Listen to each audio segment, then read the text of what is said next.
इसी सवाल से आशुतोष जी आपसे एक सवाल है कि क्या आने वाला वक्त वामपंथी राजनीति के लिए बहुत खतरनाक है? क्या वो खत्म होने वाली है?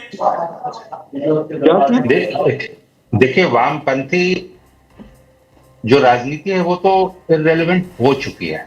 देखिए, बाकी वेस्ट बंगाल के बाद त्रिपुरा और त्रिपुरा के बाद केरल। देखिए, ये जो अभी आतिक जी ने बात कही ना, केरल में कैसे चीजें बदलेंगी। आप केरल का पूरा वोट पैटर्न उठा के देखिएगा, वहां भी बाइपोलर पॉलिटिक्स रही है यूडीएफ एलडीएफ की।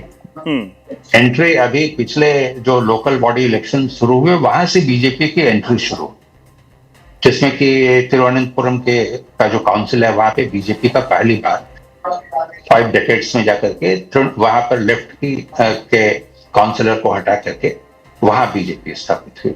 ये पूरा अभी वोट का आप डेटा आने दीजिए कि बीजेपी के वोट परसेंटेज कितने हुए। मैं कुछ देर पहले बता रहा था कि मेरी कुछ लेफ्ट के बहुत सीनियर लीडर्स से मुलाकात हुई वेस्ट बंगाल में, बहुत सीनियर लीडर्स जो वहां मैटर करते हैं लेफ्ट। और मैंने ये सवाल उनसे भी पूछा था कि अगर बीजेपी वहां 20% वोट असेंबली इलेक्शन में ले ले, सीटें छोड़ दीजिए कि सीटें कितनी आती है, तो ये आपके लिए कितना चिंताजनक है। क्यों? क्योंकि ये मानिए कि वहां का जो वोटर है, हिंदू वोटर पर्टिकुलरली, वो वहां लेफ्ट को वोट डालता था। वहां केरल जो है आरएसएस का बहुत ही स्ट्रॉन्ग बेस है, लेकिन वो वोटर वहां पर सीपीएम को वोट जाकर के डाला करता था, क्योंकि वहां बीजेपी तो पार्टी थी नहीं। बीजेपी की प्रेजेंस का अर्थ ही ये होगा कि अब वहां फिर से बाइपोलर होगी अगले 10 सालों में। मैं सिर्फ 5 साल की बात नहीं कर रहा हूं। पॉलिटिक्स में कुछ भी चीजें होती हैं। मैंने भी 10 साल ही कहा, 10 साल। नहीं, आपने बिल्कुल सही बात कही, क्योंकि देखिए, बदलाव जो होता है वो आपके परिश्रम से भी होता है, माहौल से भी होता है, लेकिन सबसे जरूरी है परिश्रम, कि आप कितना जूझ रहे हैं। वेस्ट बंगाल में जो इलेक्शन में आज जो रिजल्ट दिख रहे हैं वो कोई 21 से 26 के बीच का नहीं है। वो वहां बीजेपी 14 से ही गंभीरता से लग गई थी। तो ये आप समझ लीजिए 12 साल का परिणाम है जो अब आपको दिखने जा रहा है। तो ये केरल में आप मान के चलिए कि 10 साल के बाद फिर से बाइपोलर ही वहां रह जाएगा और लेफ्ट वहां से गायब हो जाएगा। क्यों? अब उसका देखिए सबसे बड़ा, आप चूंकि आपका समय आपके पास है तो मैं 1 मिनट बता दूं कि लेफ्ट क्यों धीरे धीरे इररिलेवेंट होता जा रहा है। क्यों? क्योंकि वो उन इश्यूज को पकड़ ही नहीं पाया जो आज की पब्लिक की जरूरत है। अब अगर लेफ्ट आज के दिन भी वही पट्टे और इसकी बात करें, भाई पूरे छत्तीसगढ़ में और कहीं भी उठा के जाइए, भाजपा की सरकारें वहां पट्टा बांट रही हैं। अब आप उस पर पॉलिटिक्स नहीं कर सकते। आप लेफ्ट सोशल सिक्योरिटीज मजदूरों की और इसको लेकर के वो राजनीति किया करता था और उसी पे बढ़ा। लेफ्ट की पूरी पॉलिटिक्स ही उसी पे रही। आज के दिन तो भाजपा की जितनी सरकारें हैं वही सबसे ज्यादा सोशल सिक्योरिटीज दे रही हैं अनऑर्गेनाइज्ड सेक्टर्स के वर्कर्स को भी। और वो लेफ्ट जो है कोई भी नया इशू लेकर के पब्लिक के सामने आ ही नहीं पा रहा है कि आप और क्या कहना चाहते हैं। तो धीरे धीरे लेफ्ट जो है इररिलेवेंट हो चुका, और लेफ्ट के एक बार जाने का आज का अर्थ है कि वो हमेशा के लिए गया। तो केरल से आप मान लीजिए कि अगले 10 साल में फिर से बाइपोलर वहां होगी स्थिति, और वो यूडीएफ और एनडीए के बीच की स्थिति। वहां से लेफ्ट गायब हो, तो लेफ्ट बिल्कुल गायब हो गया। तृणमूल की बात कीजिए, देखिए तृणमूल आज के दिन अगर 90 सीटें जीत के आती है तो जाहिर तौर पर एक झटके में उसे आप खारिज नहीं कर पाएंगे, क्योंकि असेंबली में उनका प्रेजेंस तो होगा। तृणमूल के कुछ लीडर्स बहुत वोकल हैं, और चूंकि खुद ममता जीत रही हैं जो अभी दिख रहा है, और ममता अगर विधानसभा में लीडर ऑफ अपोजिशन के रूप में रहेंगे तो वो, उसमें मैंने कहा कि वो शी इज अ फाइटर। तो वो जब तक हैं तब तक तो चीजें चलेंगे, लेकिन फिर वही बात आती है कि वहां कोई सेकंड लीडर नहीं है। जिस सेकंड लीडर को प्रोजेक्ट किया जा रहा था वहां, वो ममता के डाउनफॉल का एक बड़ा कारण है, जो उनका भतीजा है अभिषेक बनर्जी। क्यों? क्योंकि जितने भी कट मनी, और ये कट मनी तो ठीक है टीएमसी के खाते में भी आ रहा था, लेकिन इसके अलावे जितने आईपैक के साथ मिलकर जो बाकी चीजें चल रही थी पूरे वेस्ट बंगाल में, चाहे कोल से जुड़ा हुआ मसला हो चाहे कोई भी, उसमें कहीं ना कहीं अभिषेक बनर्जी का नाम आता है। और उसकी कार्यप्रणाली जो है, कार्यप्रणाली को लेकर के पार्टी के अंदर ही बहुत रोष था। जी।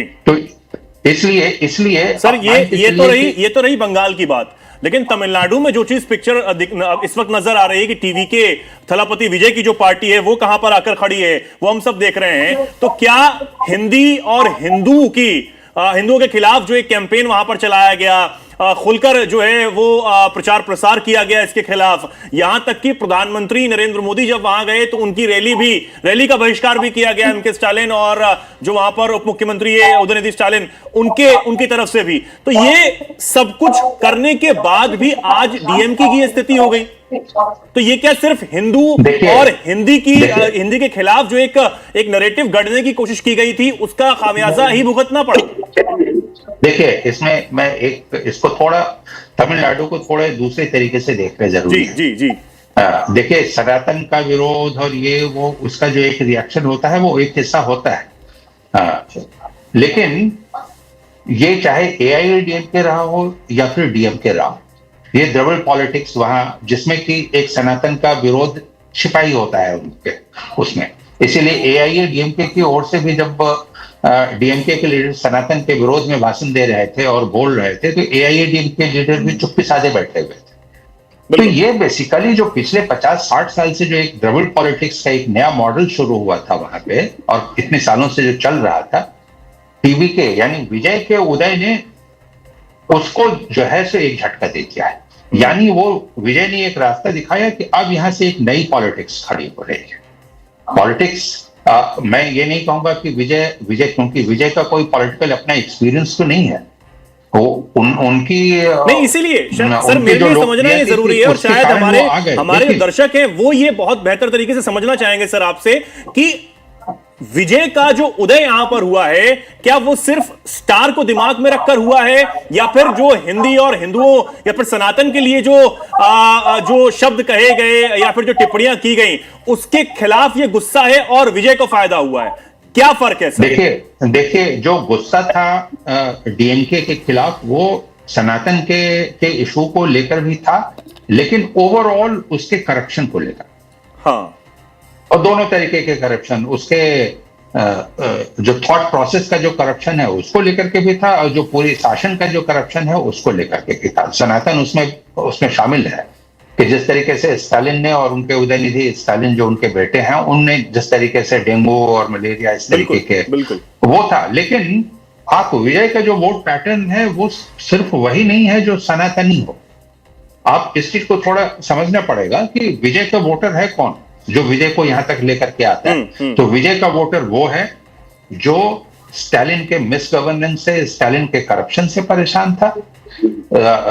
विजय का वोटर वो है जो विजय को एक आइकॉन के यूथ आइकन के रूप में देखता है, उसे पूजता है, क्योंकि वहां पर एक कल्चर रहा है सिने इसका।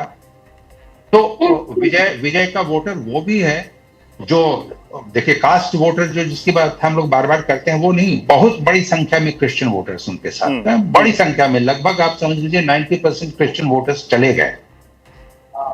तो विजय का वोट पैटर्न जो अभी आया है उसकी धीरे धीरे समीक्षा होगी, लेकिन ये बिल्कुल क्लियर हो गया है कि मिस गवर्नेंस जो है पब्लिक अब झेलती नहीं है बहुत दिनों तक। पहला मौका मिलता है तो कोशिश ये होती है कि अब इससे मुक्ति पा लो। डीएमके के जो स्टालिन के साथ जो हुआ उसमें यही कारण है और उसमें मिक्सचर हो गया कि भैया थलापति विजय का जो स्टारडम है वो भी बिल्कुल जी बिल्कुल। और ये एक बड़ा फैक्टर यहां पर तमिलनाडु में भी निकलकर नजर आ रहा है। हालांकि जश्न की तस्वीरें हर तरफ से निकलकर सामने आ रही हैं।